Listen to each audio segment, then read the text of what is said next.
The cabin held its breath in the pre-dawn silence. Ellen Hayes sat motionless beside the narrow bed, her silhouette carved from shadow and firelight. The flames in the stone hearth whispered their eternal conversation, with the darkness casting restless patterns across the rough pine walls. She watched the child sleep. Sarah, 8 years old. Golden hair spread across the pillow like spilled sunlight, one small hand curled beneath her chin in that gesture of innocent trust that never failed to break something inside Ellen's chest. 3 months in Whitewater Ridge. 13 months since they had fled Eden's Gate through winter storm and blood-stained snow. But only in these last 3 months, had Ellen allowed herself the dangerous luxury of hope. Hope that they might finally be safe. Hope that the past would not find them. She had been wrong before. About safety. About hope.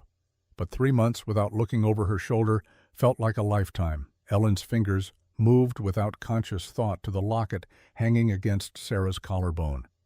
The silver was tarnished warm from the child's skin. Inside was a photograph of Margaret Brennan, Sarah's birth mother, the only image the child had of the woman who died bringing her into the world.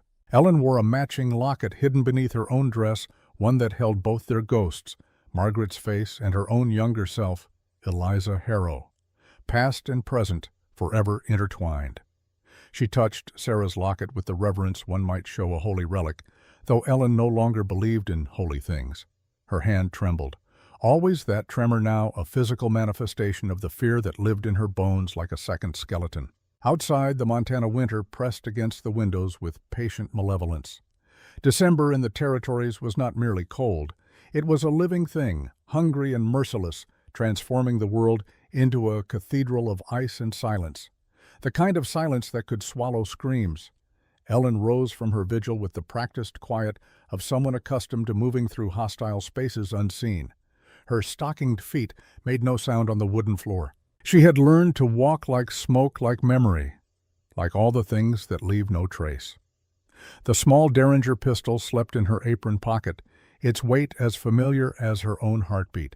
She checked the door latch, checked the window latches, counted the exits she had memorized on their first night here. Old habits, survival habits, the habits of prey. The nightmare came, as it always did, sliding into her consciousness like a knife between ribs. She stood in a different room. Candlelight flickering across whitewashed walls. The smell of incense, thick enough to choke on sweet and cloying, meant to mask other smells. Rot. Fear. The acrid stench of bodies kept too close together for too long. A man's voice rose and fell in practiced cadence, each word polished smooth by repetition, until meaning slipped away and only the rhythm remained, hypnotic, dangerous. We are the chosen. We are the pure. We are the light in the darkness. And figures in white robes swayed like wheat in wind. Ellen saw herself among them younger, her eyes still holding something that might have been hope or might have been madness. It was often hard to tell the difference in that place. The man on the dais wore white robes that caught the light, made him seem to glow. Reverend Silas Crane, beautiful as an angel, cruel as winter. The vision shifted, running now, night and snow, and the weight of a newborn in her arms, the child screaming. Ellen's hands slick with blood that steamed in the frozen air. Behind her, voices calling, lanterns bobbing like malevolent stars, the crack of rifle fire splitting the darkness. Eliza, sister, Eliza, you cannot run from God's will. But she had run. Oh, how she had run. Ellen gasped awake, though she could not remember falling asleep. Sweat cooled on her skin despite the cabin's warmth. Sarah stirred but did not wake. The child had learned to sleep through Ellen's nightmares. That fact hurt worse than the dreams themselves. Morning came slowly to Whitewater Ridge, creeping over the Silverback Mountains like something reluctant to arrive. Ellen stood at the window and watched dawn paint the snow in shades of rose and gold. Beautiful. Montana was achingly beautiful, a fact that felt like betrayal. How could a world this lovely contain so much darkness? She dressed Sarah with gentle efficiency. The child woke soft and pliant, still caught in that liminal space between sleep and waking, where children sometimes seem like small prophets, seeing things the rest of us have forgotten how to see. "Did you dream, Mama Ellen?" Sarah's voice carried that peculiar formality Ellen had taught her. Never just Mama, always Mama Ellen. The distinction mattered. Distances saved lives. Nothing worth remembering, sweet girl. The lie came easily now. Ellen had become fluent in necessary deceptions. Are you ready to see the town today? Sarah's eyes went wide, the green in them catching light like creek water over stones. Excitement and terror played across her small face in equal measure. They had been hiding in this cabin for 2 weeks, living on supplies Ellen had purchased in the last town 60 miles east. Waiting for Sarah's cough to clear, waiting for the weather to cooperate, waiting for courage Ellen was not certain she possessed. Will there be other children? Sarah asked. I expect so. Will they like me? Ellen knelt until their eyes were level. She cupped Sarah's face between her palms, feeling the delicate architecture of childhood's skull beneath skin. So fragile, so impossibly fragile. They will love you, Ellen said. Everyone who meets you loves you. It was the truth. Sarah possessed some quality Ellen could not name, something that drew people the way light draws moths. Warmth, openness, an unself-conscious joy that should have been beaten out of her by now, but somehow persisted. It terrified Ellen more than the nightmares. The wagon they had hired rattled into Whitewater Ridge just past noon. Ellen sat rigid on the bench seat, Sarah pressed close against her side. The child's hand found hers and held tight. They descended the long slope into the valley together, watching their future approach with the inexorable patience of seasons changing. Whitewater Ridge was small even by frontier standards. One main street carved between buildings that leaned against each other like weary soldiers. Perhaps 200 souls called this place home, scattered between the town proper and the outlying ranches and mining claims. The kind of place where everyone knew everyone else's business, within an hour of it becoming business worth knowing. The kind of place where strangers stood out like blood on snow. Ellen felt eyes tracking their progress down the street. Curious faces appeared in windows.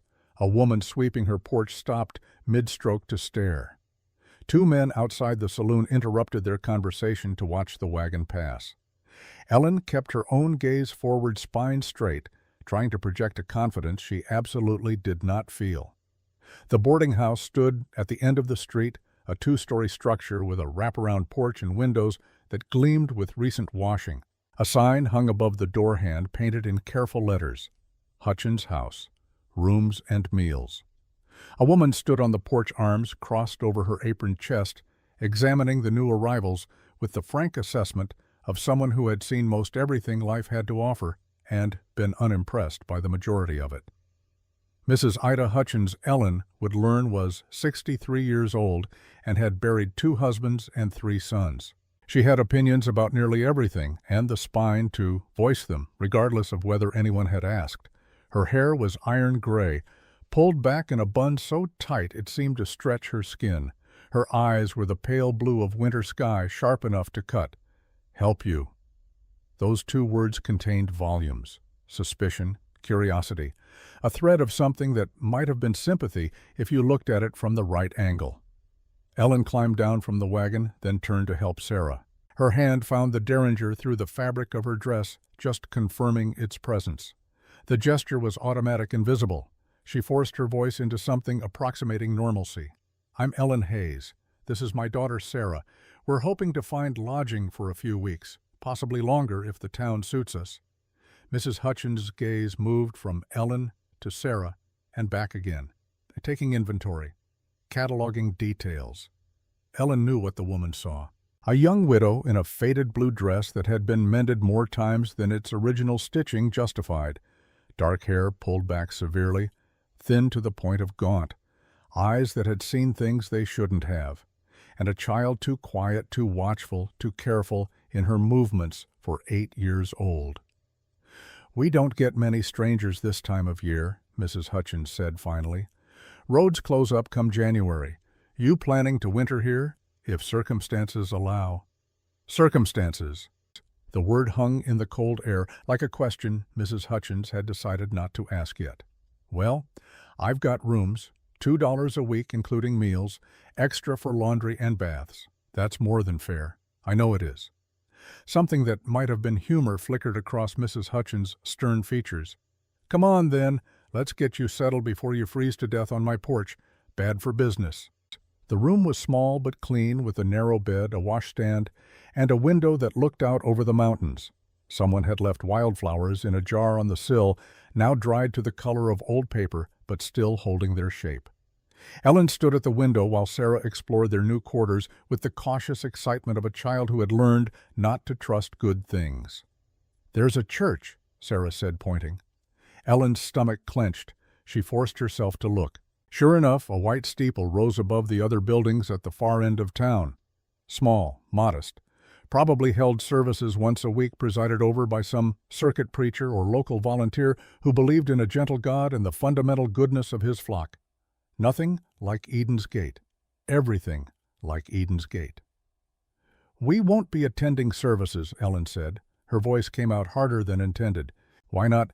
How did you explain to a child that the sound of hymns made you want to scream? That the smell of candles triggered memories of things you had witnessed that no human should witness, that the sight of a man in religious vestments made your hand reach for a weapon?" "We'll find our own ways to worship," Ellen said instead, "if we choose to worship at all." Sarah accepted this with the equanimity of a child who had learned that adults' rules were arbitrary and questioning them was often worse than obeying them. She turned her attention to unpacking their meager belongings. 2 carpetbags containing everything they owned in the world, everything they had managed to carry when they fled. That evening, Ellen descended to the boarding house dining room with Sarah's hand in hers. 6 other residents sat around the long table. They looked up as one when the new arrivals entered conversation, dying like a snuffed candle. Mrs. Hutchins made introductions with brisk efficiency. A traveling salesman, an elderly couple waiting out winter before continuing west, 2 prospectors who worked a claim in the hills, and at the far end of the table, partially obscured by shadow, a man who had not looked up when Ellen entered. "That's Thomas Brennan," Mrs. Hutchins said, "our blacksmith, among other things." "Ma'am." The word was curt, almost dismissive. Thomas Brennan still had not raised his eyes from his plate. Ellen felt the weight of his studied disinterest like a hand on her throat. Most men looked at her. Even grieving widows in shabby dresses drew glances. But Thomas Brennan sat carved from stillness, eating with mechanical precision, existing in a space that seemed to actively repel attention. She took the seat Mrs. Hutchins indicated, Sarah sliding onto the bench beside her. The meal passed in fits and starts of conversation. The salesman tried to engage Ellen in talk about her journey, her plans. She deflected with practiced vagueness. From Chicago, husband dead these 2 years, looking for a fresh start in a place where the past didn't follow quite so close. All lies, all necessary. Across the table, Thomas Brennan ate in silence. But twice Ellen caught him watching Sarah. His eyes were gray, she noticed, the color of storm clouds over the mountains, the color of gunmetal, and in them was something Ellen could not name, something that made the derringer in her pocket feel suddenly inadequate. The next morning brought the kind of crystalline cold that made breathing painful. Ellen woke to find frost flowers bloomed on the inside of the window, intricate as lace. Sarah still slept curled beneath quilts Mrs. Hutchins had provided. Ellen dressed in the near dark, moving with the silence of long practice. She needed work. Their money would last perhaps a month if they were careful. After that, they would need income, or they would need to run again. And Ellen was so tired of running. The general store occupied a prime position on the main street, its windows displaying an eclectic array of goods: flour, fabric, tools, medicine. The essentials of frontier life arranged with more optimism than artistry. A bell chimed when Ellen pushed open the door and a man emerged from the back room, wiping his hands on his apron. Gideon Fletcher was perhaps 40, with the kind of face that had been weathered by sun and wind until it resembled the landscape it lived in. He was missing the last 2 fingers of his left hand. War injury, Ellen would later learn, sharpshooter for the Union, until a Confederate bullet had ended that career. "Morning," he said. His voice carried the neutral politeness of a man who dealt with strangers for a living. "Help you find something." "I'm looking for work," Ellen said. "I'm good with figures. I can read and write. I know inventory and accounts." Fletcher's eyebrows rose. "That so? You're the widow Hayes, aren't you, staying at Hutchins' house?" News traveled fast in small towns. Ellen had known it would. "I am. Got a daughter with you. Sarah, she's 8. Fletcher studied Ellen the way he might study a horse he was considering purchasing, assessing value, looking for hidden flaws. She stood under his scrutiny without flinching. She had been examined by crueler eyes than his. "I could use help," he said finally. "Wife's health isn't what it was. She's been managing the store, but it's getting to be too much. Pay wouldn't be generous. $1 a day, 6 days a week." $6 a week. Combined with what they paid for the room, it would leave almost nothing, but it was a foothold. Footholds could become foundations. "I'll take it." "Start tomorrow, then, 6 in the morning." Ellen extended her hand. After a moment's hesitation, Fletcher shook it. His grip was firm, careful of his missing fingers, a man who had learned to adapt to loss. As Ellen turned to leave, Fletcher spoke again. "Mrs. Hayes, why Whitewater Ridge? We're pretty far off the main routes. Not many folk end up here by accident." Ellen had prepared for this question. The lie came smooth as worn leather. "My husband's cousin wrote to me before she died. Said this was good country, clean air, honest people." She met Fletcher's eyes directly, said it was the kind of place a woman alone might make a life without too many questions about where she came from. Fletcher held her gaze for a long moment. Then he nodded slowly. "Fair enough," he said. "See you tomorrow, Mrs. Hayes." Ellen worked at the general store for 2 weeks before Thomas Brennan spoke to her directly. She had seen him, of course. Whitewater Ridge was too small to avoid anyone for long. He came into the store every few days for supplies, nails, coal for his forge, the occasional bottle of whiskey. He nodded politely when their paths crossed, paid in cash, left without lingering. But he watched. Ellen felt his attention like winter sun through glass. Present, but distant, neither warm nor entirely cold. It happened on a Thursday afternoon. Ellen was stacking crates behind the store, preparing for a shipment expected the following week. The work was harder than she was accustomed to, and she had removed her shawl despite the cold, her arms straining against the weight of the wooden boxes. "You're going to hurt yourself." Ellen spun hand, instinctively reaching for the derringer. Thomas Brennan stood perhaps 10 feet away, having materialized from nowhere with the silence of snow falling. Up close she could see the details she had missed from a distance. The scar that bisected his left eyebrow. The calluses on his hands that spoke of years working metal and fire. The way he held himself balanced ready, like a man who had learned to expect violence and prepared for it always. "I can manage," Ellen said. "Didn't say you couldn't." He moved forward, not asking permission, and lifted 2 crates as if they weighed nothing. Muscle moved beneath his shirt, economical and practiced. He stacked them where Ellen had been working, then turned to her. "Where do the others go?" They worked in silence for perhaps 10 minutes. Thomas did the heavy lifting. Ellen directed placement. The sun slid lower behind the mountains, stretching their shadows long across the snow. "You're new," Thomas said finally. "Observant." A flicker of something crossed his face. Amusement, perhaps. Necessary, in a town this size. His gray eyes met hers briefly. Ellen's hazel eyes, the color of autumn leaves shot through with gold, held his gaze for a moment before she looked away. Those eyes had seen too much, carried too many secrets. Thomas recognized that look. He'd seen it in mirrors. Ellen felt Thomas watching her, assessing her in a way that made the back of her neck prickle. "You work here?" Ellen asked, though she knew the answer. "I'm the town blacksmith." A pause waited somehow. "And other things." Other things. But Thomas had already turned away, lifting the last crate. "If you need help again, I'm usually at the forge, end of the street. Can't miss it." Then he was gone, walking back toward town with that same economical gait. Ellen watched him go, unease coiling in her stomach. There had been something in the way he looked at her, not attraction, not suspicion exactly. Something else, something that made the back of her neck prickle. Recognition. Christmas approached, bringing with it the kind of festivity that small towns manufacture to ward off winter's bleakness. Evergreen boughs appeared above doorways. The general store sold out of ribbon and peppermint. Children practiced carols at the church, their voices rising thin and sweet into the cold air. Sarah begged to participate. Ellen refused as gently as she could manage. The hurt in Sarah's eyes was a knife Ellen turned on herself, but the alternative was worse. Churches meant hymns, meant memories, meant the kind of panic that made Ellen's hands shake and her vision narrow to a tunnel. "Why can't I go?" Sarah asked for the third time. "Because I said no." "But the other children get to go." "You're not the other children." The words came out harsher than Ellen intended. Sarah's face crumpled. She turned away, shoulders hunched, radiating the particular misery of childhood injustice. Ellen reached for her, then stopped. Her hands hung useless in the air between them. "Sarah, I'm sorry, I didn't mean.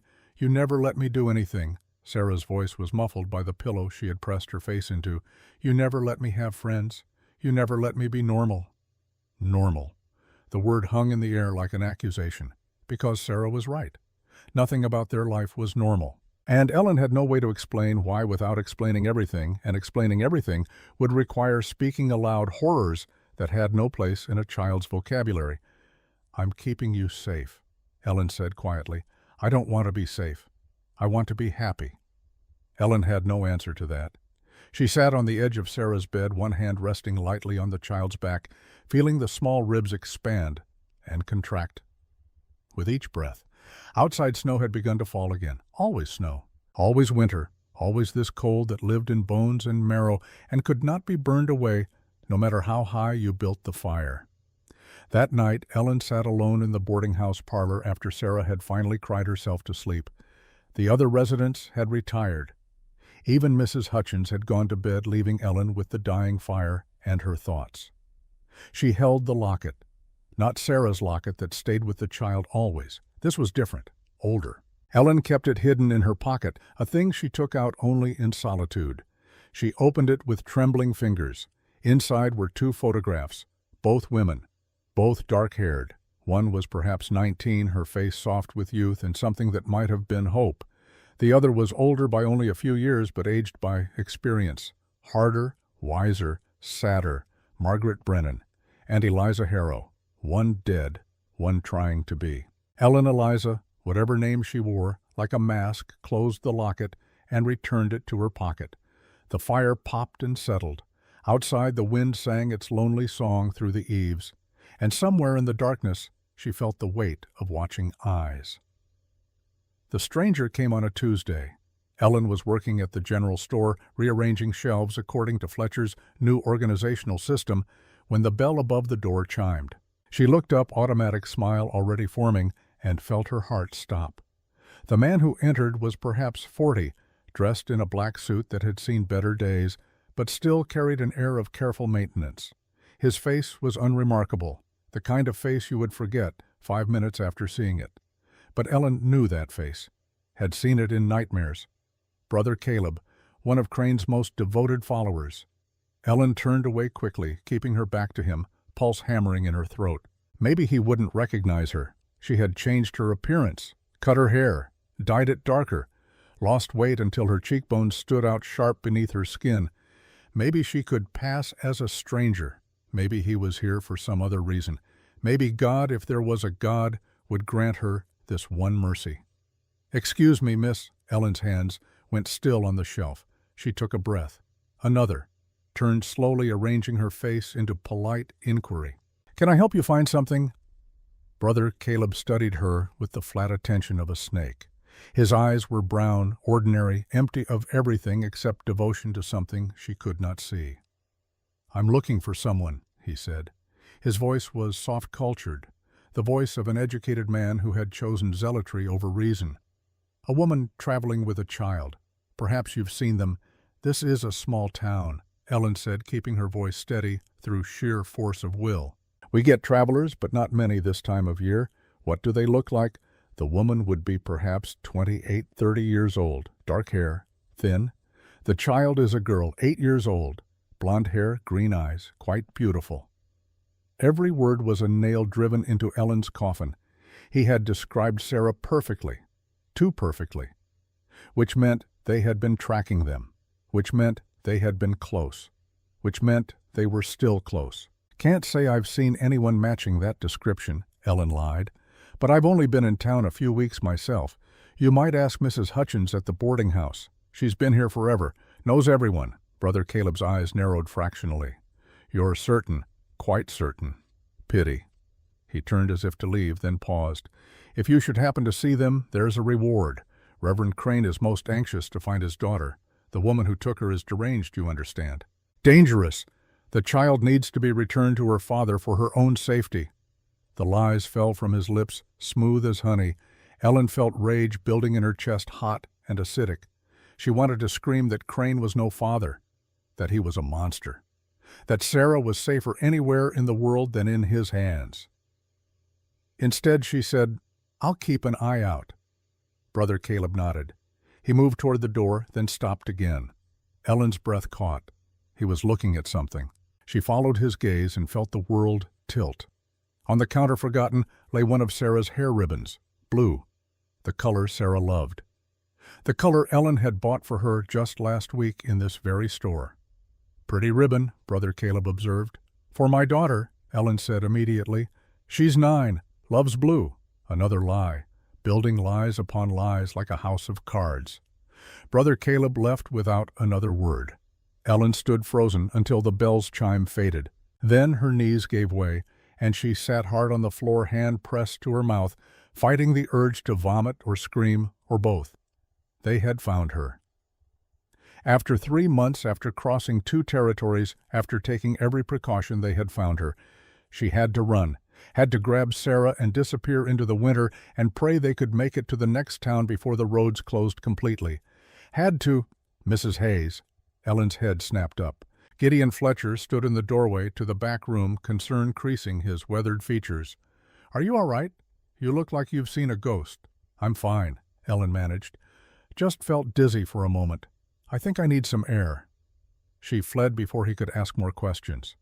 Out the back door into the alley where the cold hit her like a fist. She leaned against the wall, breathing hard, mind racing. They had perhaps hours, a day at most. She needed to get Sarah, needed to pack, needed to— He's gone. Ellen spun. Thomas Brennan stood at the mouth of the alley, partially obscured by shadow. How long had he been there? How much had he heard? Excuse me, the man who was asking questions. Brother Caleb, I believe he called himself. I persuaded him that there was no one matching his description in Whitewater Ridge. Suggested he try the next town over. Ellen's heart hammered against her ribs.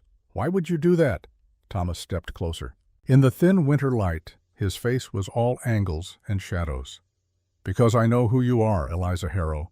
I know who that little girl is. And I know what Silas Crane will do if he finds you. The world contracted to a point. Ellen's hand found the derringer, pulled it free, aimed it at Thomas's chest with shaking hands. Who are you? The words came out raw, desperate. If you're one of them, if you're here to take her, I'll kill you. I swear I'm not one of them. Thomas's voice was calm, steady. He made no move to defend himself or disarm her, just stood there, letting her point a gun at his heart.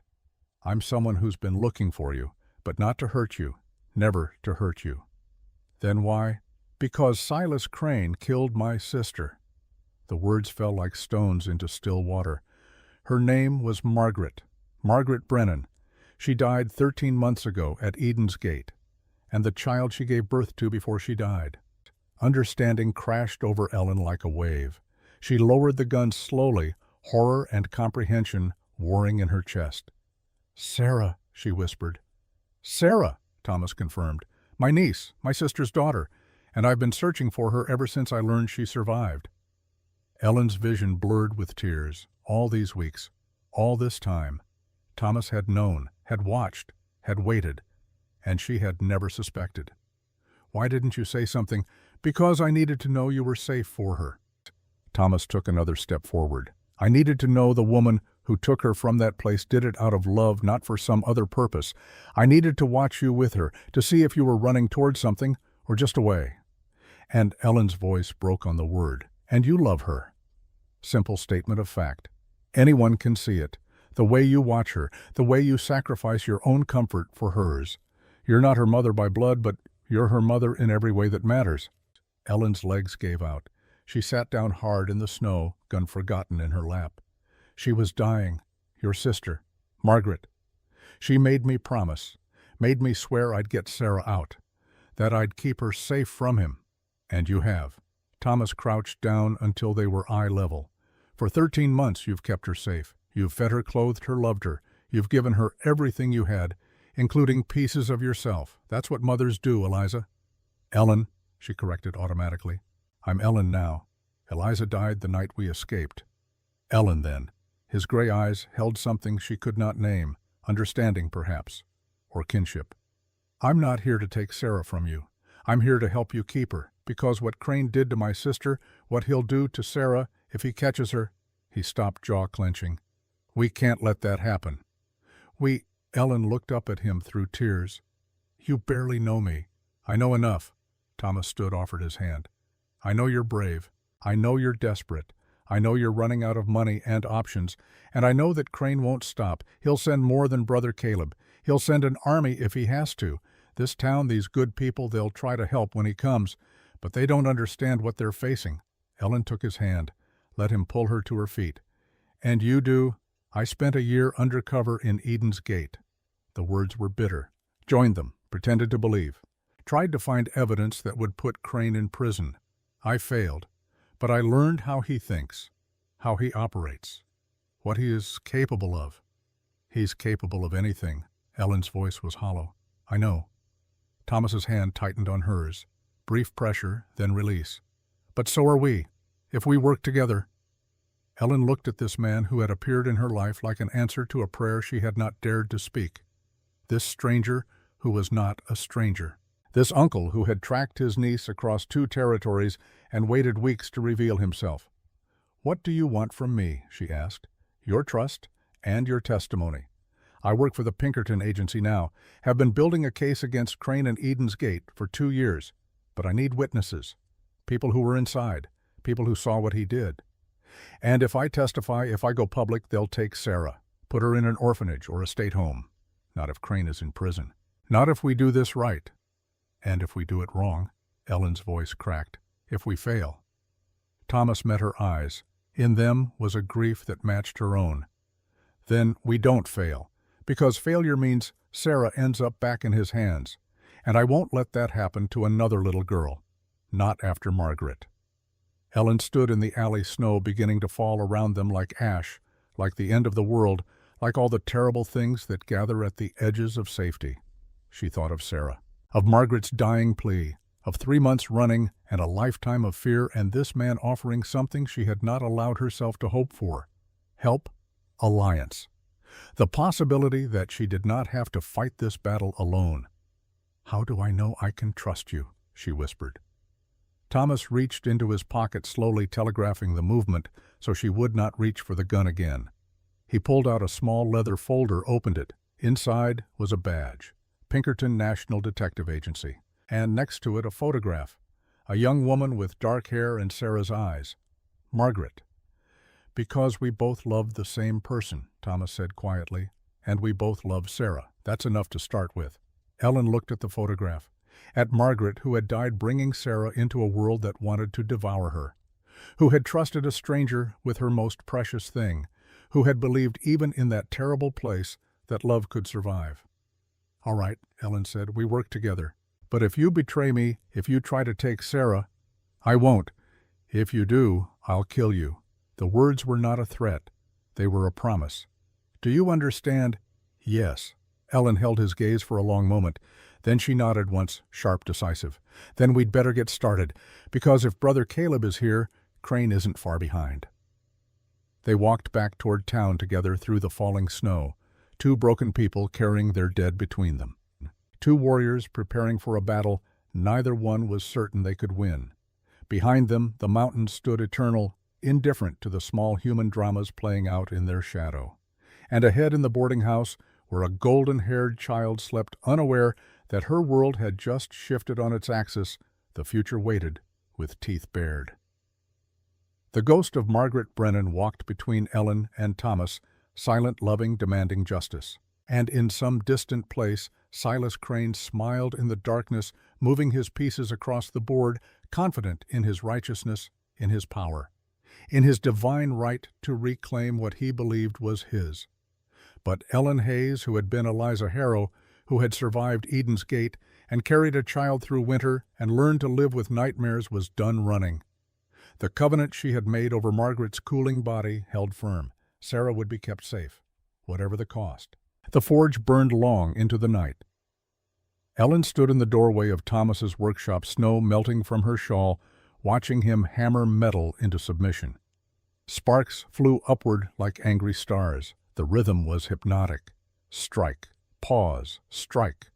The language of creation spoken in fire and force. He had not looked up when she entered, but she knew he was aware of her presence. Men like Thomas missed nothing. It was what kept them alive.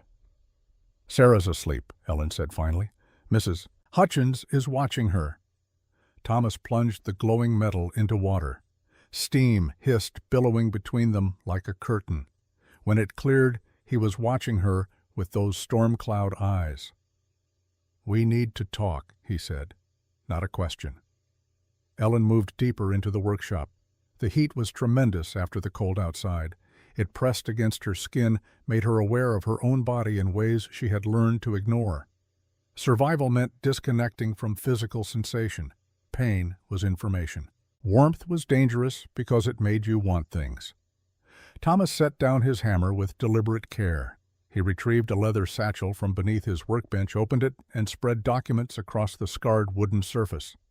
In the firelight, Ellen could see official seals, handwritten reports, photographs of people she recognized, people from Eden's Gate.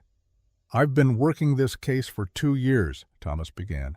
His voice was matter-of-fact professional, the voice of a detective reciting evidence. "Officially joined the Pinkerton Agency 18 months ago, but the investigation started long before that. When your sister died, when my sister was murdered."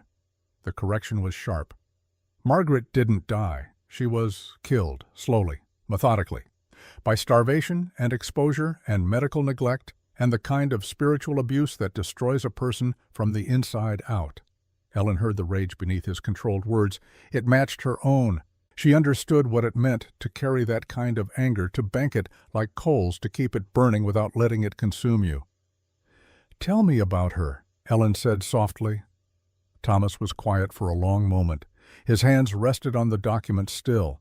Outside, the wind moaned through the eaves. The forge fire settled painting shadows across his face in shades of amber and black. She was 16 when she found Eden's Gate, or when it found her. Just a child, really. I was barely more than a kid myself, trying to raise her after our parents died.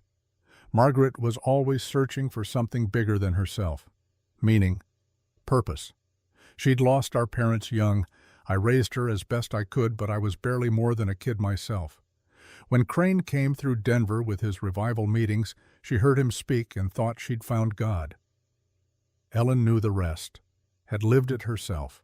The slow seduction, the promises of community and divine purpose. The way Crane made you feel chosen, special, seen, until the moment you realized you were trapped. She wrote letters at first, Thomas continued, happy letters, talked about the work they were doing, the people she'd met. Then the letters changed, got shorter, more careful in what they said, and then they stopped altogether. She tried to tell you. Ellen recognized the pattern, without saying it directly. By the time I understood, it was too late. I went to Eden's Gate. They said she'd left, gone back east to tend a sick aunt we didn't have. I knew something was wrong, but I had no proof, no legal standing, so I did the only thing I could think of. I joined them. The confession hung in the air between them. Ellen understood what it had cost him, to smile at the people who had killed his sister, to kneel in their chapel and mouth their prayers, to pretend faith while planning destruction. I was there for 10 months, Thomas said. Long enough to gain some trust, not long enough to get close to Crane himself. He keeps his inner circle small, protected.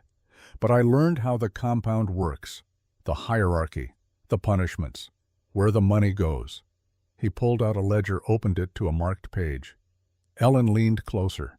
The numbers made her stomach turn. Donations in the thousands. Expenses that made no sense unless you understood what they were really buying. Silence, compliance, the tools of control. Crane is stealing from these people, Thomas said. But that's not the worst of it. The worst is what he does to the children. Ellen's hands clenched into fists. She knew. Oh, she knew. "The Prophet Program," she whispered. Thomas's head snapped up. "You know about that. I worked in the infirmary. I saw what they did. The children born during the ceremonies, the special treatment, the way Crane called them his future, his vessels." Her voice cracked. Sarah was one of them. Understanding flashed across Thomas's face, horror and comprehension in equal measure. That's why he wants her back. Not just because she's Margaret's daughter, because he thinks she's some kind of chosen one. He tells them they can hear God's voice, that they're prophets who will lead the faithful into a new age. But really, Ellen struggled to find words for something so monstrous. I think he was experimenting.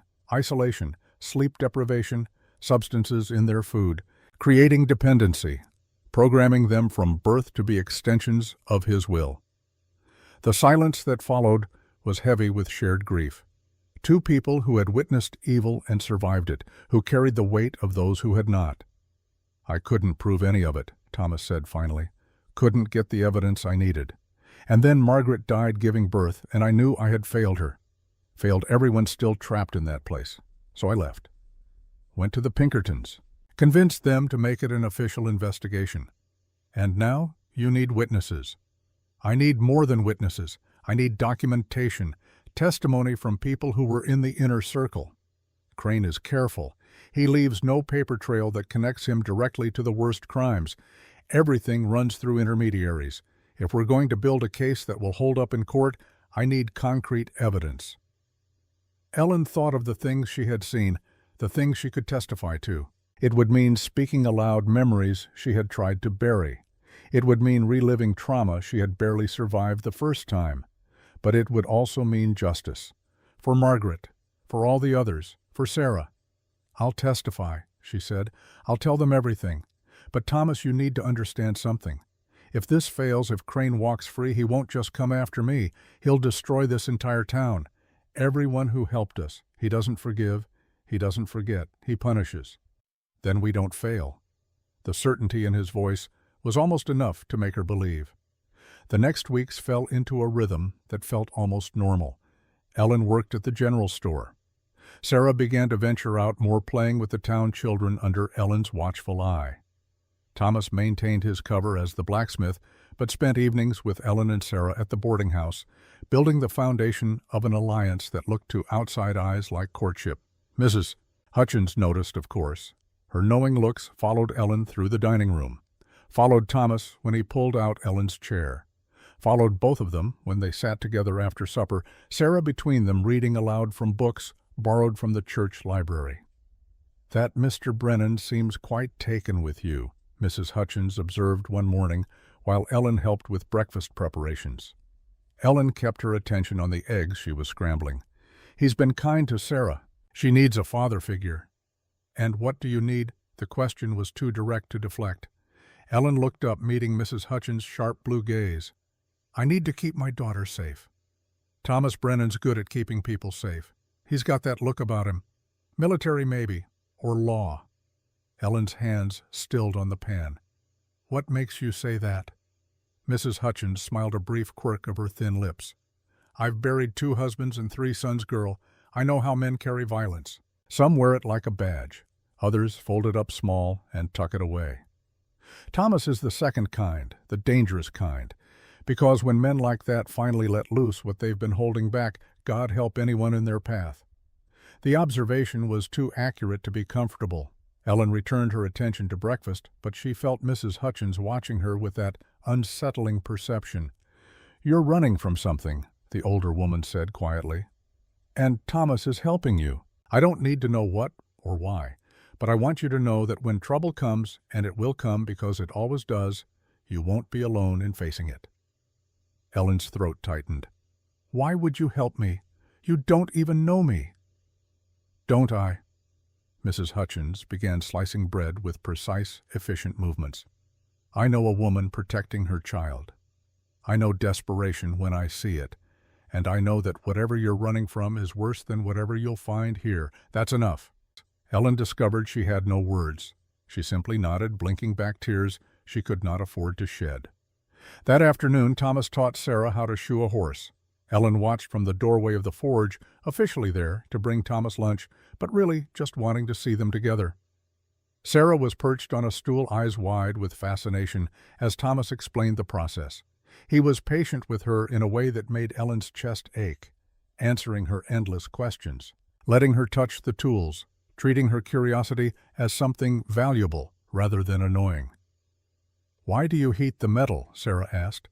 "Because heat makes things soft, flexible, easier to shape into what they need to be."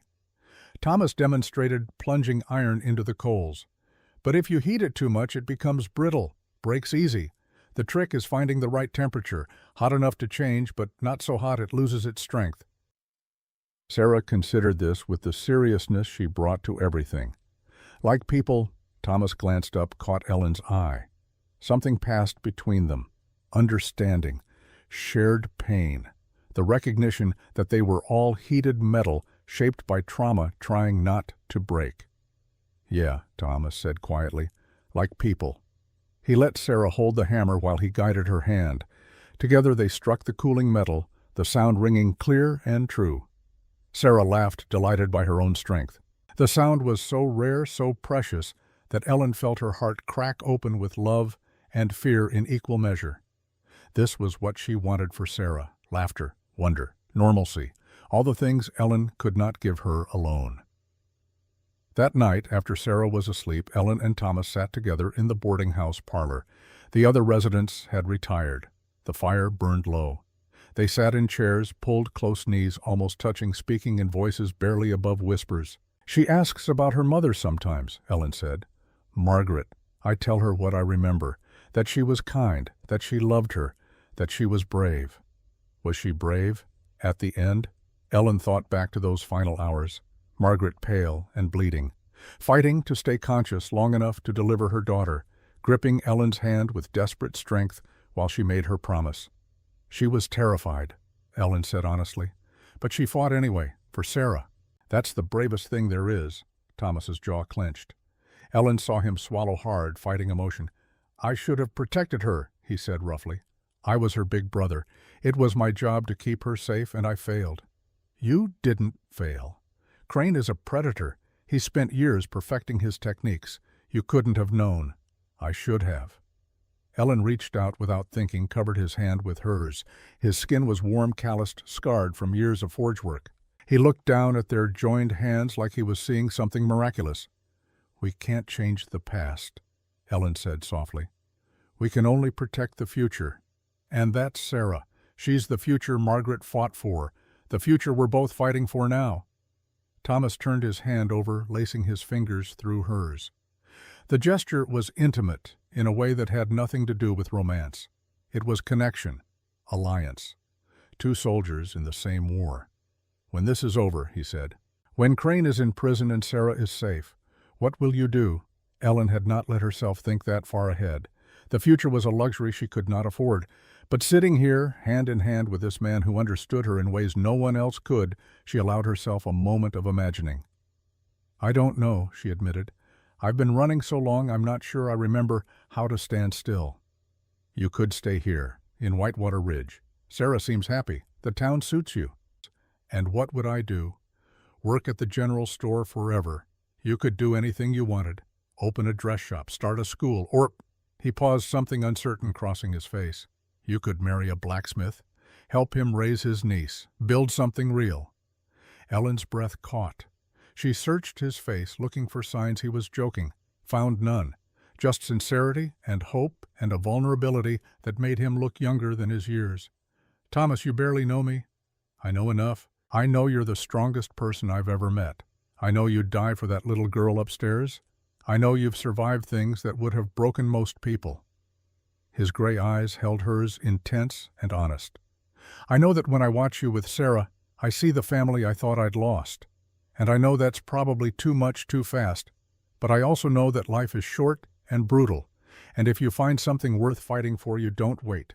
Ellen wanted to say yes, wanted to lean forward and kiss him and pretend they were normal people who could plan normal futures. But she knew better. She had learned that hope was dangerous, that wanting things made you vulnerable. "Ask me again," she whispered. "When Crane is in prison. When we're safe. Ask me then, and I'll give you an answer." Thomas nodded slowly.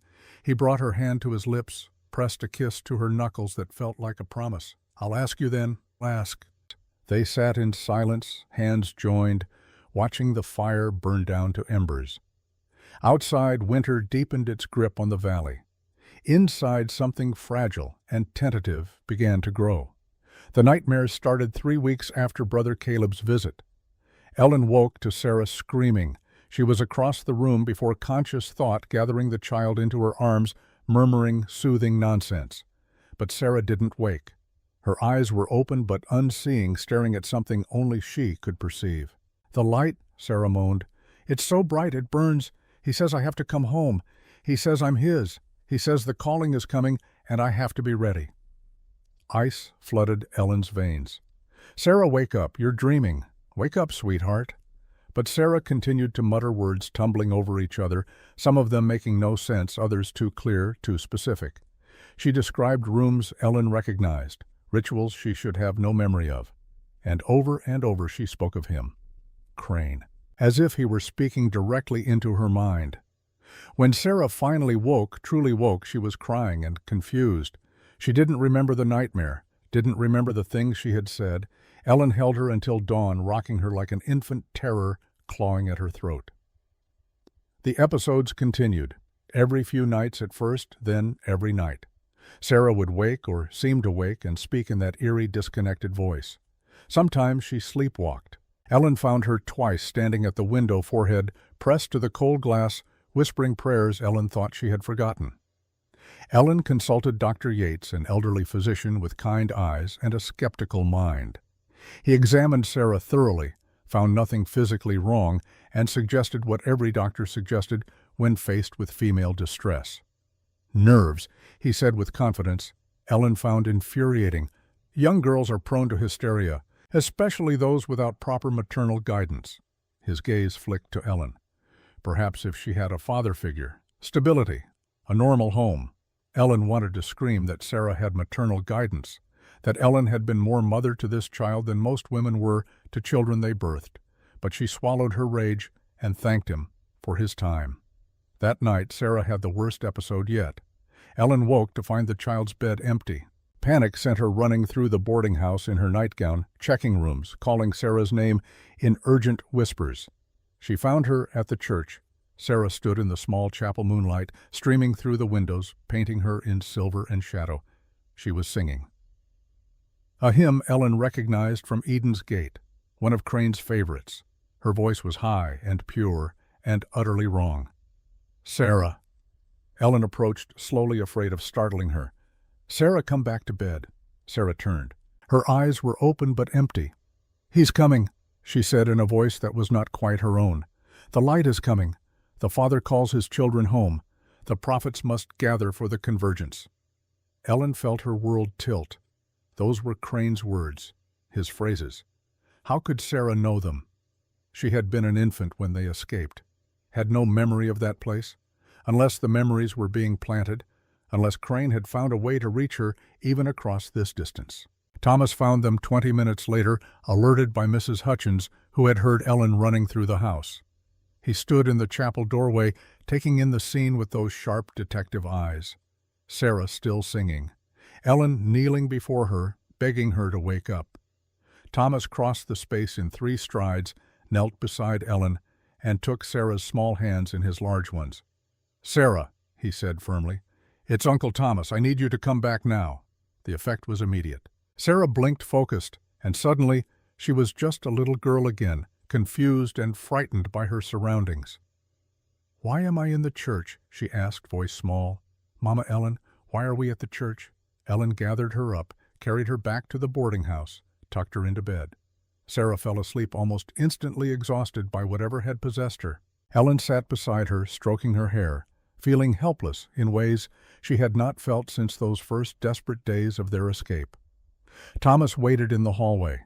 When Ellen finally emerged, he guided her to the parlor, built up the fire, and poured her whiskey from a flask he produced from his coat. "Drink," he ordered. Ellen obeyed.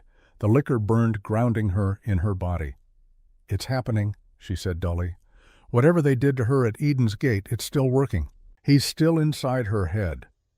Thomas retrieved documents from his room, spread them on the table. Ellen recognized some of them from their earlier conversations, reports, witness statements. But there were new ones now, medical records, psychological assessments. "The Prophet Program," Thomas said, pointing to a particular file. "I've been researching it, talking to people who escaped other cult compounds. There's a pattern.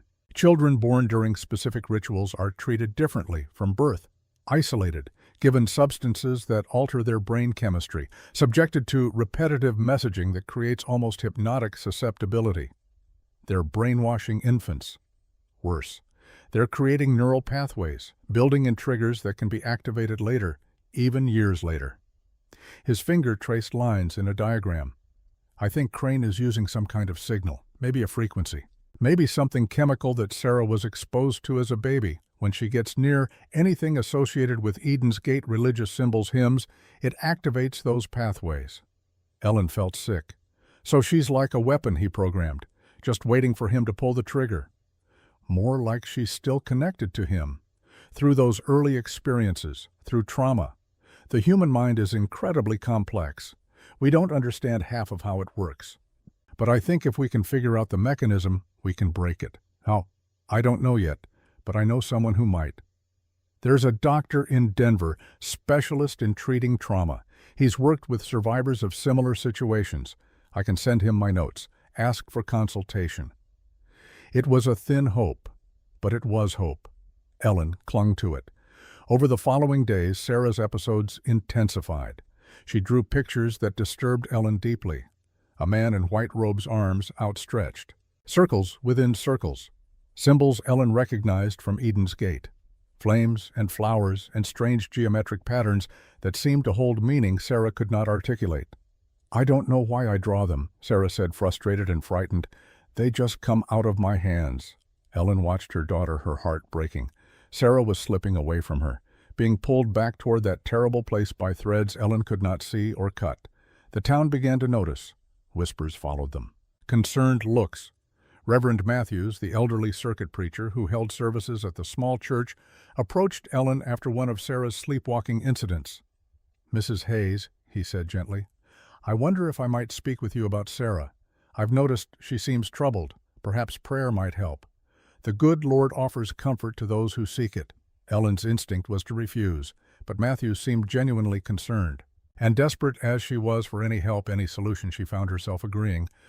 "Perhaps," she said carefully. "But I'd like to be present during any prayers." Matthew smiled. "Of course. A mother's place is beside her child.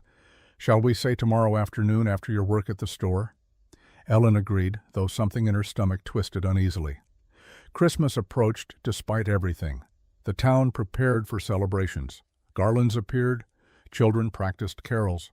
And for the first time since arriving in Whitewater Ridge, Ellen allowed herself to imagine staying, building a life, giving Sarah roots. Thomas courted her publicly now, with Mrs. Hutchins' blessing and the town's approval.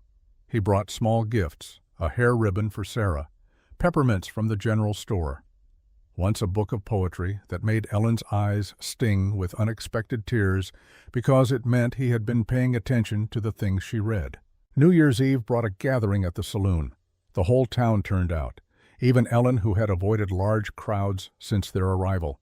Sarah was excited, wearing her new blue dress, her nightmares temporarily forgotten in the anticipation of celebration. Thomas found Ellen near the punch bowl, looking overwhelmed by the noise and press of bodies. "Dance with me," he said. It was not a request. Ellen let him lead her to the makeshift dance floor. She didn't know the steps to this particular waltz, had never learned to dance. But Thomas was patient. He guided her through the movements, his hand warm and steady at the small of her back. "You're tense," he observed. "I don't like crowds." "I know, but you're here anyway. For Sarah." Always for Sarah. They moved in silence for a moment. Around them couples whirled and laughed. The fiddler played something cheerful. Sarah danced with Mrs. Hutchins, giggling at the old woman's exaggerated steps.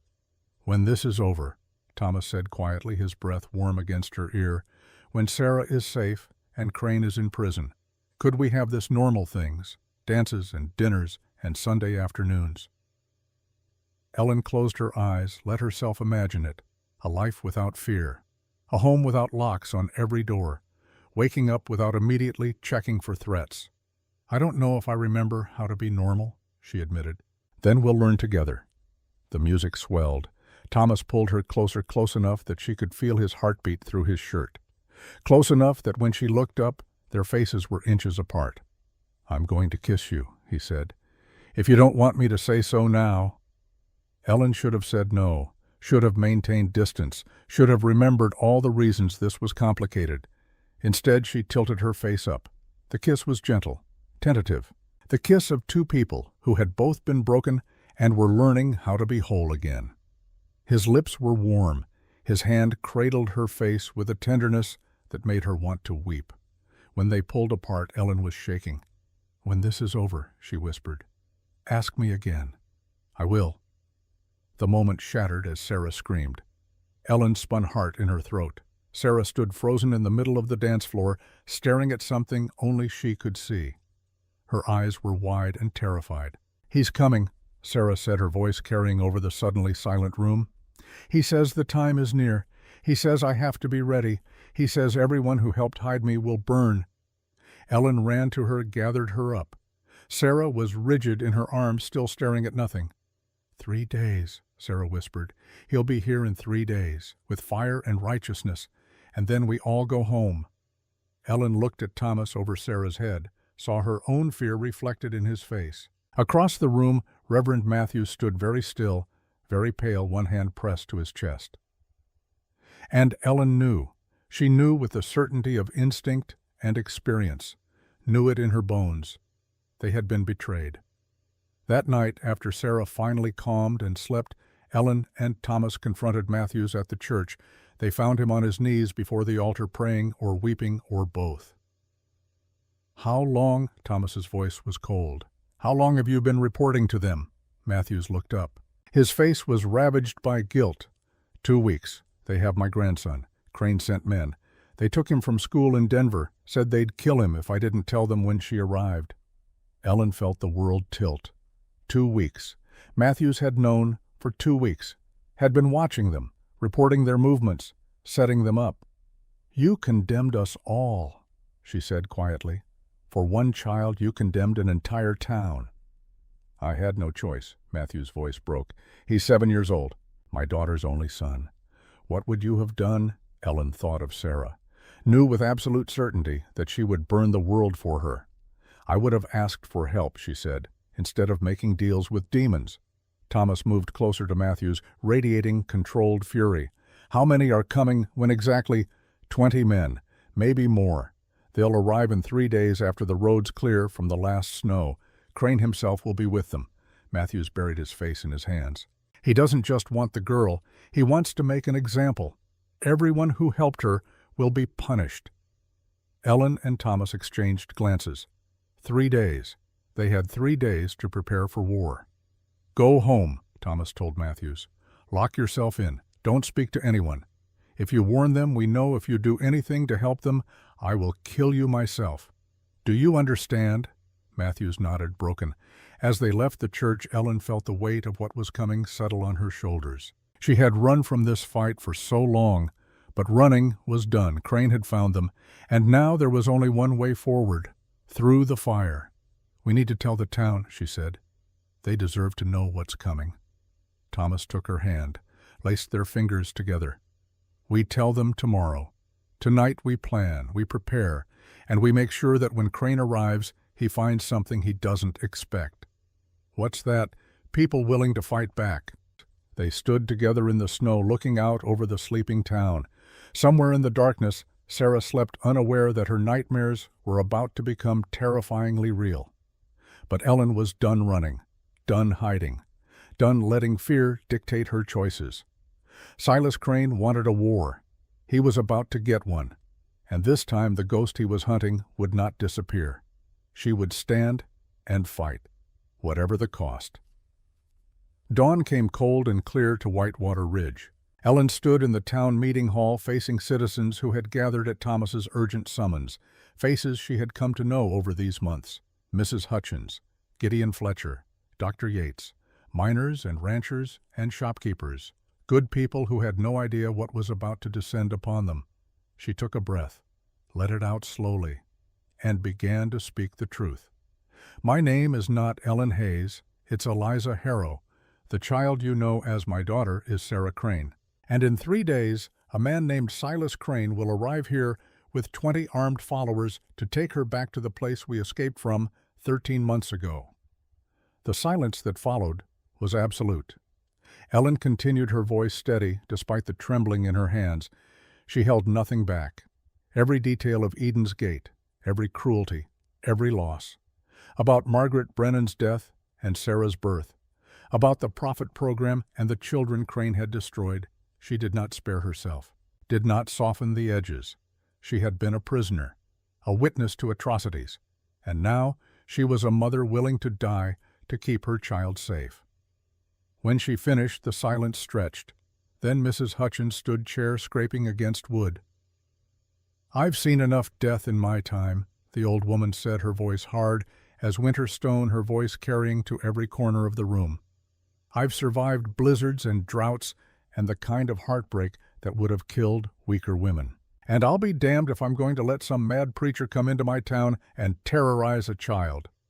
She looked around at her neighbors. "Who's with me?" Gideon Fletcher rose next. Then Dr. Yates. One by one they stood, not all of them. Some left frightened or unwilling to risk their lives for strangers, but more stayed than Ellen had dared hope. Thomas stepped forward, revealing his Pinkerton badge. He spread maps across the table showing the town's layout, identifying defensive positions. His voice took on the crisp authority of a man accustomed to command. "Crane's people are fanatics, but they're not soldiers. They rely on intimidation and superior numbers. If we're smart, if we're coordinated, we can turn this town into a fortress." The planning consumed the day. Thomas organized them with military precision. Fletcher, the former Union sharpshooter, would take the church bell tower with his rifle. The miners offered dynamite and knowledge of the terrain, showing Thomas tunnels and passages most townspeople had forgotten existed. Dr. Yates prepared the boarding house basement as a field hospital. Mrs. Hutchins gathered the women and children, organizing them into a secure location in the old mine shaft outside of town. Ellen worked alongside them, her intimate knowledge of Eden's Gate tactics proving invaluable. She knew how Crane operated, the psychological warfare he employed, the way he used faith as a weapon and mercy as a trap. "He'll try to talk first," she warned. "Offer forgiveness. Promise no harm will come to anyone who doesn't interfere. It's a lie. Once he has Sarah, he'll burn this place to the ground to ensure there are no witnesses." As the sun set on the first day of preparation, Ellen found Sarah sitting alone in their room, staring out the window at the mountains. The child's face was pale, her small hands clenched in her lap. "I should go with him," Sarah said quietly. "If I go, maybe he'll leave everyone alone." Ellen knelt beside her, took those small hands in her own. "Sarah, look at me." Green eyes, so like Margaret's, met hers. "Do you remember what I told you about your real mama, about the promise I made her?" Sarah nodded. "She made me swear that I would keep you safe, that I would never ever let him have you, and I won't break that promise, not for anything, not even to save myself. But people might die because of me. People might die because a man who calls himself holy is actually a monster. That's not your fault, Sarah. You didn't choose any of this. But we get to choose what happens next, and I choose to fight." Sarah was quiet for a long moment. Then she threw her arms around Ellen's neck, holding on with desperate strength. "I'm scared, Mama Ellen." "I know, sweet girl, I am too. But being scared and being brave aren't opposites. Sometimes brave means being scared and fighting anyway." That night, Thomas taught Sarah to shoot. They went to the forge after dark, where the sound would be muffled by the building's thick walls. Thomas produced a small Derringer, the twin to Ellen's, and showed Sarah how to hold it, how to aim, how to breathe before squeezing the trigger. Ellen watched from the doorway, her heart breaking, and proud in equal measure. Sarah should be learning to dance and sew and read poetry. Instead, she was learning to kill. The injustice of it burned like acid in Ellen's throat. But Sarah was focused, serious, taking Thomas's instruction with the gravity it deserved. She hit the target more often than not, small hands steady despite their trembling. You probably won't need this, Thomas told her gently. We're going to keep you somewhere safe. But if something goes wrong, if someone gets past all of us, you defend yourself. You understand? I understand, Uncle Thomas. The word uncle made Thomas's eyes shine with unshed tears. He pulled Sarah into a hug, and Ellen watched her two favorite people in the world holding each other and felt something shift inside her chest. Not just love, not just fear, something fiercer, more primal. This was her family, chosen, not born, forged in trauma, and sealed with promises made over dying women, and in burning forges, and in all the small moments that had led them here, and she would kill or die to protect it. The second day brought more preparations. Barricades constructed from wagons and barrels, ammunition distributed, sight lines established. The town transformed from a peaceful settlement into a warren of defensive positions. Thomas worked tirelessly, his military training evident in every decision.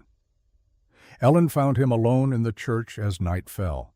He was checking the bell tower access, ensuring Fletcher would have clear shots and an escape route. The church was quiet, peaceful, despite everything it represented. Moonlight streamed through the simple windows, painting everything in silver and shadow. "Thomas," Ellen said softly. He turned and she saw the exhaustion in his face, the weight of responsibility.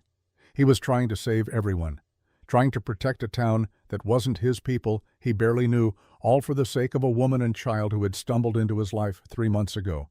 "You should rest," Ellen said. "We have one more day. Can't rest.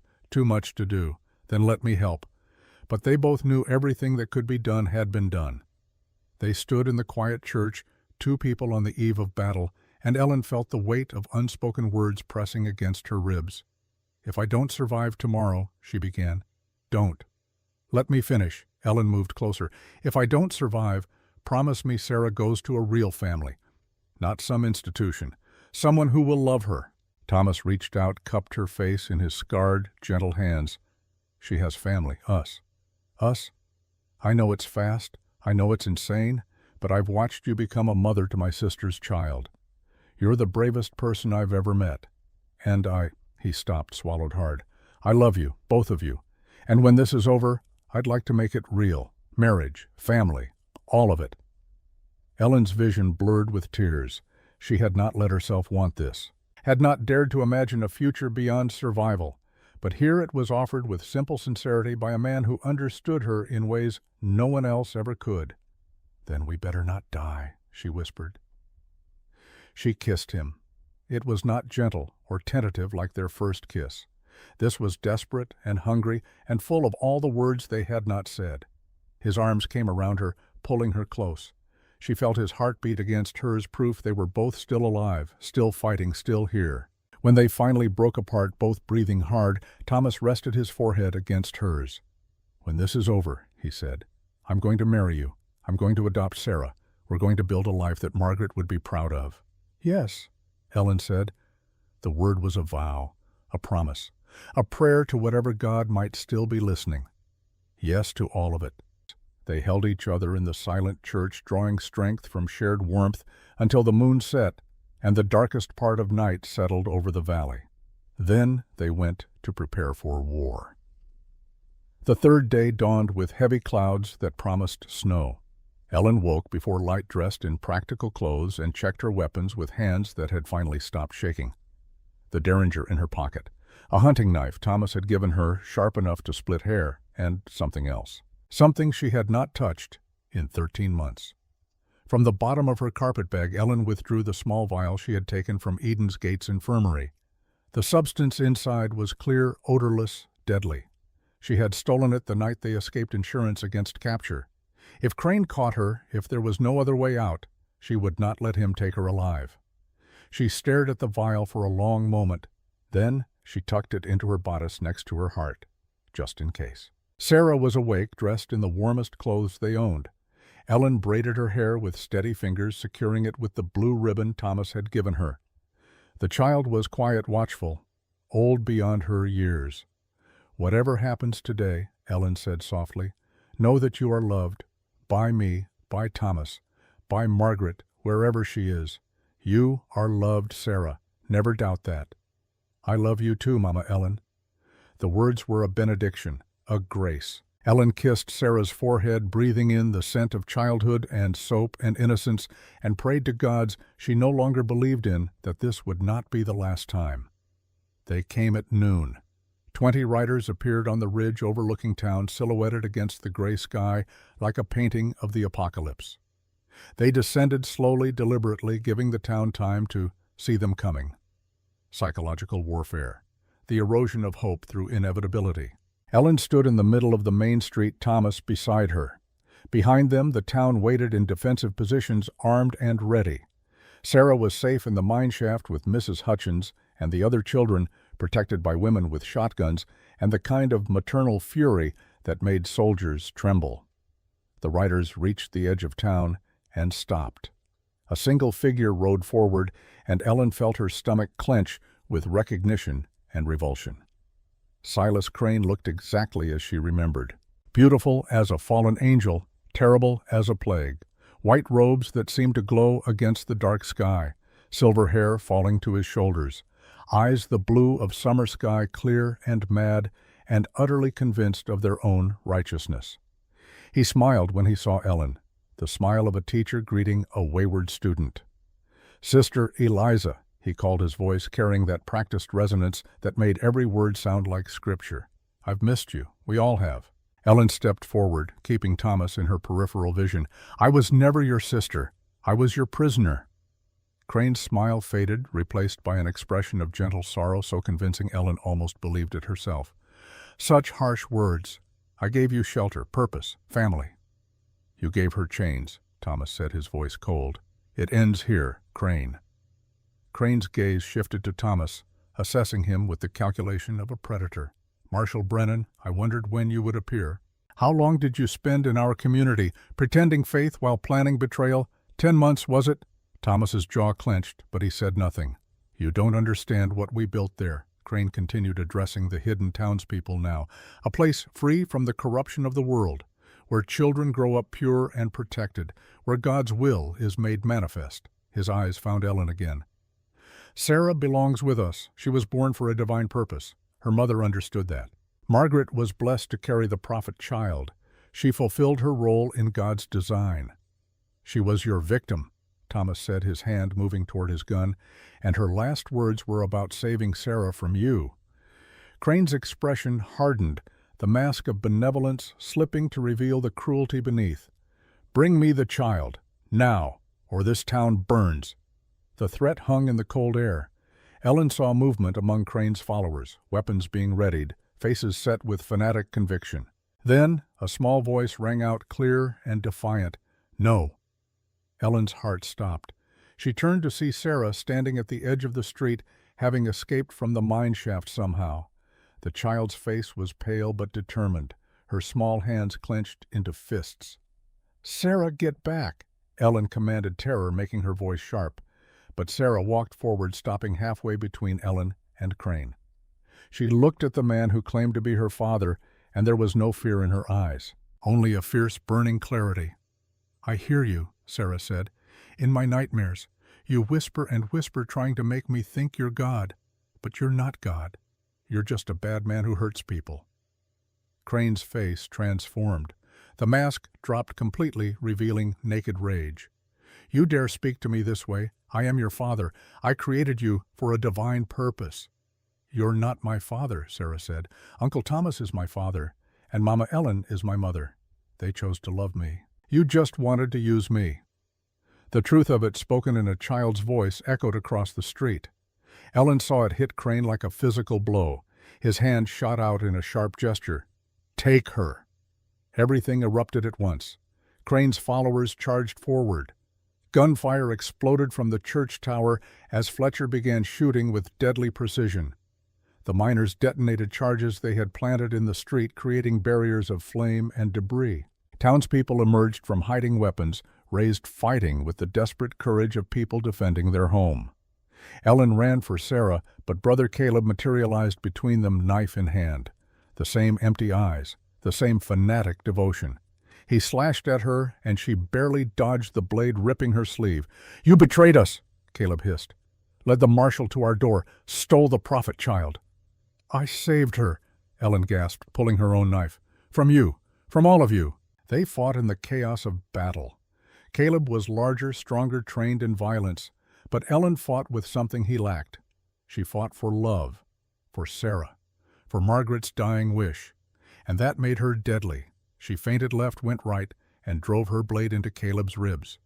He fell with a look of genuine surprise, as if he had truly believed God would protect him. Ellen stepped over his body and kept running. The battle raged around her. Thomas was locked in combat with a massive enforcer trading blows with brutal efficiency. Mrs. Hutchins led the women in defending the mine shaft entrance, her shotgun barking thunder. Fletcher's rifle sang from the bell tower, each shot finding its mark. In the chaos, Ellen saw Reverend Matthews emerge from a side street. The old man's face was ravaged by guilt and determination. He carried no weapon. Only his Bible held like a shield. "Children!" he shouted, voice cracking. "To me, this way!" He shepherded 3 town children toward the mine shaft, placing his body between them and a charging cultist. The cultist raised his gun. Matthews spread his arms wide, protecting the little ones behind him. "Forgive me, Lord," Matthews whispered, "for what I've done, and for what I failed to do." The shot rang out. Matthews fell. But the children ran free, reaching the mine shaft safely. Ellen saw it all through the smoke and chaos, saw redemption written in blood on the street. The old preacher had found his courage at last, but Crane had Sarah.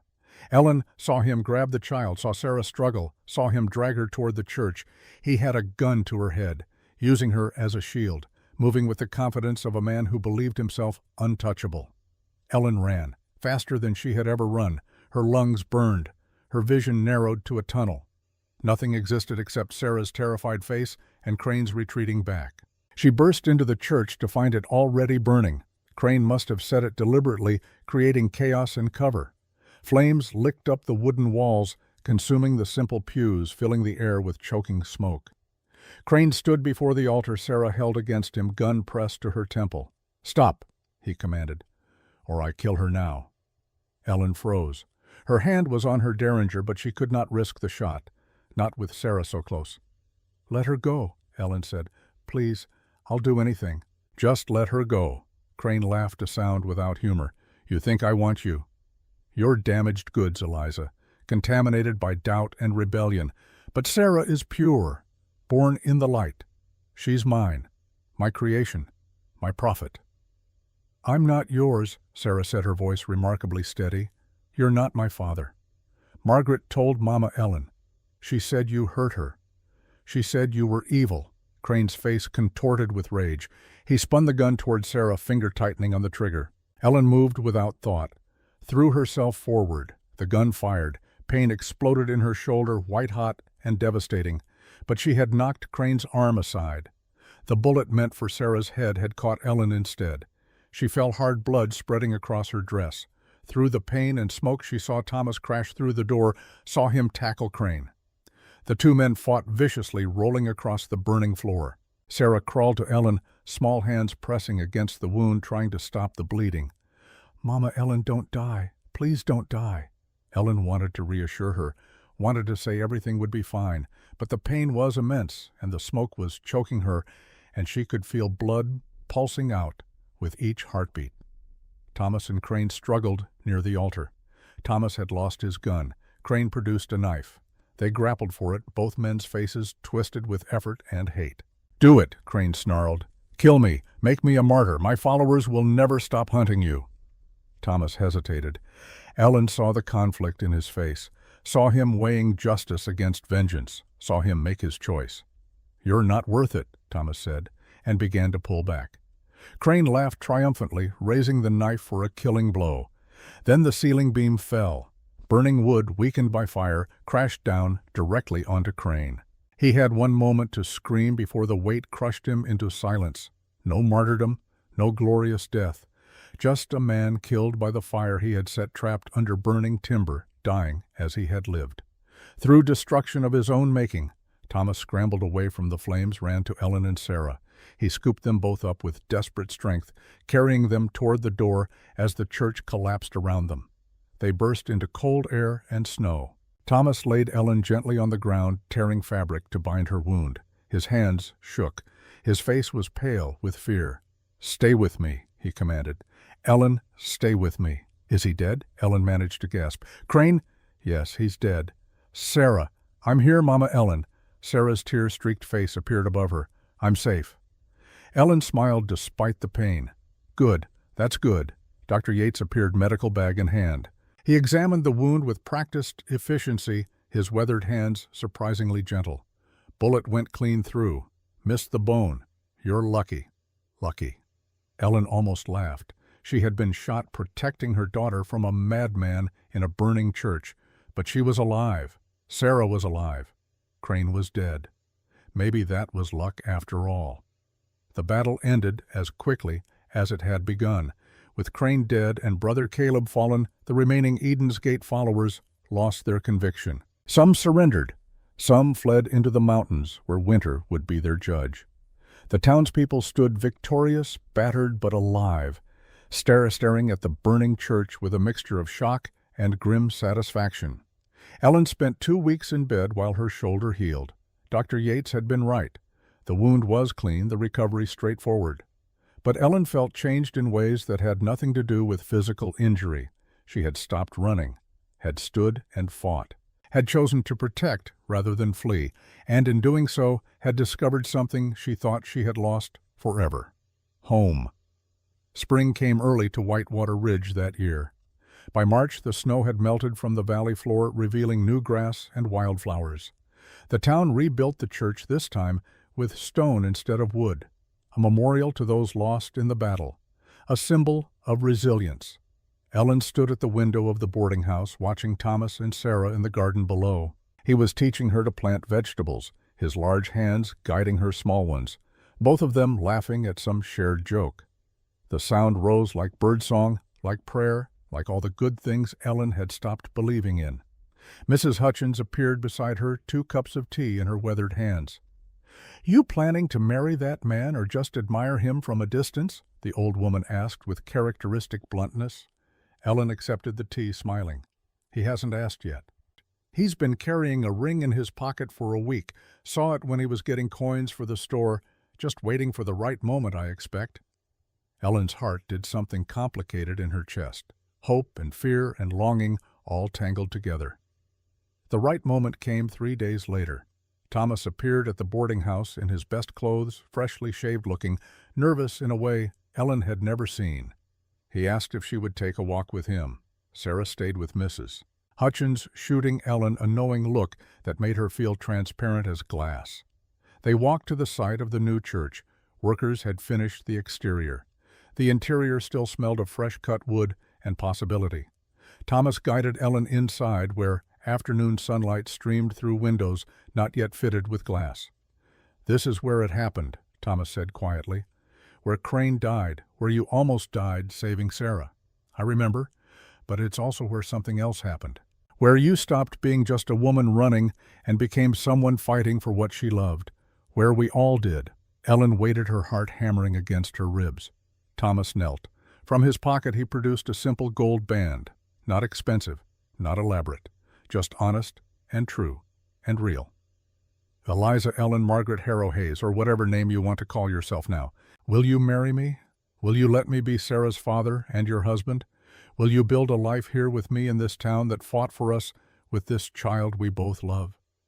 Tears streamed down Ellen's face. She had cried more in the past month than in the previous year. But these were good tears, clean tears, the kind that washed away old pain and made room for new joy. "Yes," she said. "Yes to all of it." Thomas slipped the ring on her finger, then stood and kissed her with a tenderness that felt like coming home. When they pulled apart, Sarah stood in the doorway, grinning wide enough to split her face. "Does this mean Uncle Thomas is my papa now?" she asked. Thomas held out his arm, and Sarah ran to them. They embraced, the 3 of them, a family forged in fire and sealed with promises. "Only if you want me to be," Thomas said gently. "I want," Sarah declared. "I want so much." That summer they married in the new stone church. The whole town attended. Mrs. Hutchins cried openly. Gideon Fletcher gave Ellen away. Dr. Yates stood as Thomas's best man, and Sarah, wearing a new blue dress and the locket that held Margaret's photo, scattered wildflowers down the aisle. Ellen wore white, though she had no right to, but Thomas had insisted. "You're as pure as anyone I've ever known," he had said. "Purer, because you chose goodness when the world gave you every reason not to."